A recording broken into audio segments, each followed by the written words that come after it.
Yeah, the sun. I don't know, the sun is just on this thing today. I decided I didn't want to do one more video.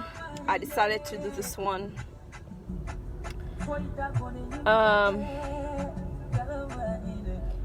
Okay, so after this I'm gonna pause it.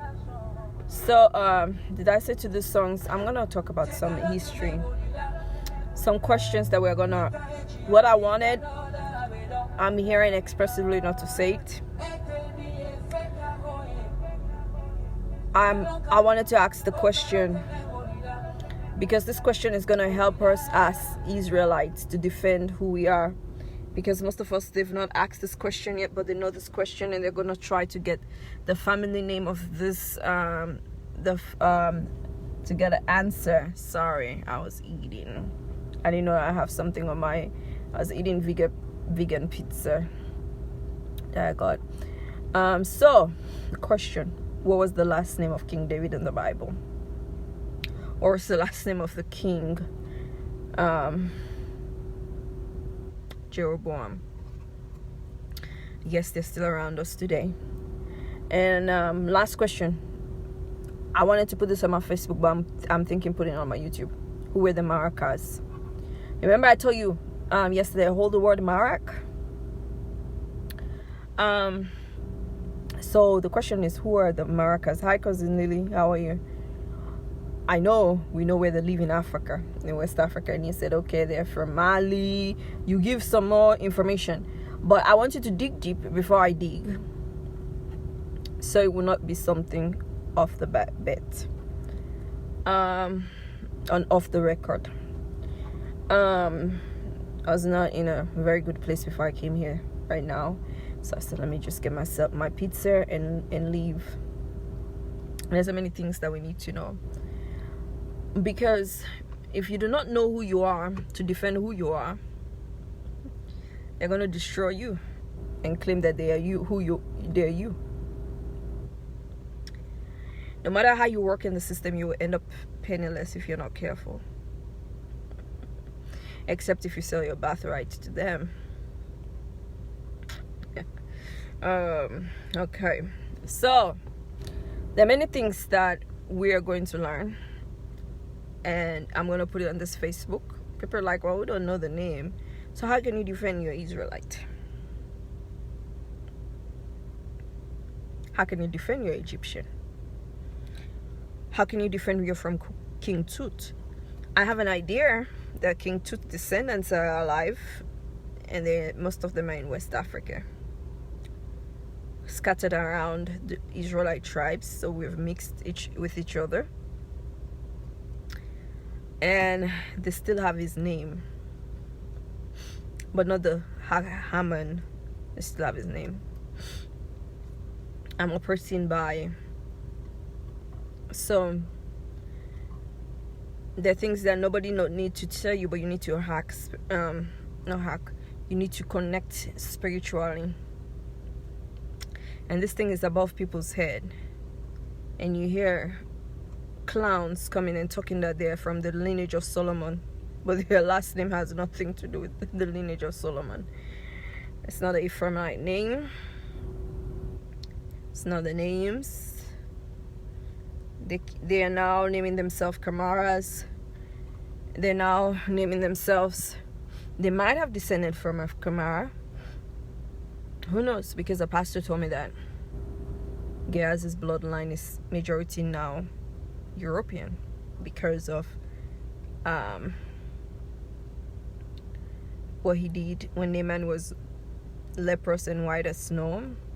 And he said the curse of Naaman will be upon him. So the bloodline is much more looking Caucasoid. Might be. I'm not gonna overrule that. Everybody has truth. Everybody has history that you learn from. But until you know their last name of the rulers of Israel, until you can defend who was written in the Bible, and we're calling Simon Kephar. We know Kephar. He goes by Simon Peter. So until you know that, then you cannot defend your identity, because they're working on that. So with that said, that's my history lesson. Only a fool will sit down for generation and say they have the name hidden while they're killing softly. They're killing behind the scenes. They're doing it, and you think, oh, it's just natural. If we come out with a name, they'll kill us. You must be a dumb. Excuse my language. You must be dumb. Because if you cannot come out with a name, that's how they will wipe you all out. They know the name. Some don't know. That's why they cannot defend their lie. So it's better the Israelites start learning it and teaching it to others. There's a reason why you have a first and a last name. Because they do know. And I don't know, the older folks think they're so wise. We like your wisdom, but look at where we are. Look at the condition we are today. It is not wisdom.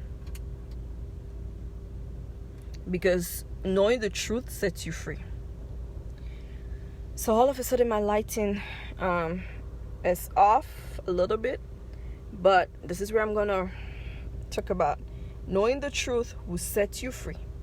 Know the truth of the household of Canaan, of Egypt. It's time to start teaching this truth, because who are you going to teach it to anyways? If they depopulate or judgments come and 2/3 of us are gone. Hi Tabang, how are you?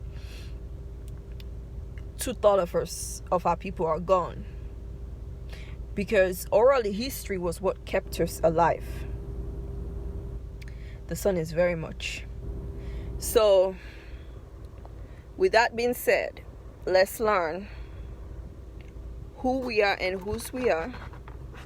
Sometimes if you move it this way. Hi Suha Heap, how are you? Long time. Learn who you are and make sure the next generation learn, because they're going to be working around with like clueless people. So with that being said, this is why I did this video. I don't know when I started this video. Let me see what time. I'm 7 minutes in. So I will finish this video when it's 8 or 9 minutes. So start learning who you are. Do not take it for granted. And I'm not going to tell you the last names. And not like I know. So you'll be like, do you know, or do you have an idea? But we're going to start about the maracas, because that's been on my mind before Sunday, and I found out about the marac kube Adam soup. That is Iraqi. We're going to find out whether maracas, Arabs, Syrians, Israelites, all of that. That's good questions. Who are the maracas? So we'll soon learn who the maracas are and why most of them are now Islam, have embraced Islamism. I think this is wisdom, knowing things and culture, and learning. So Yahweh bless you all. Have a blessed evening.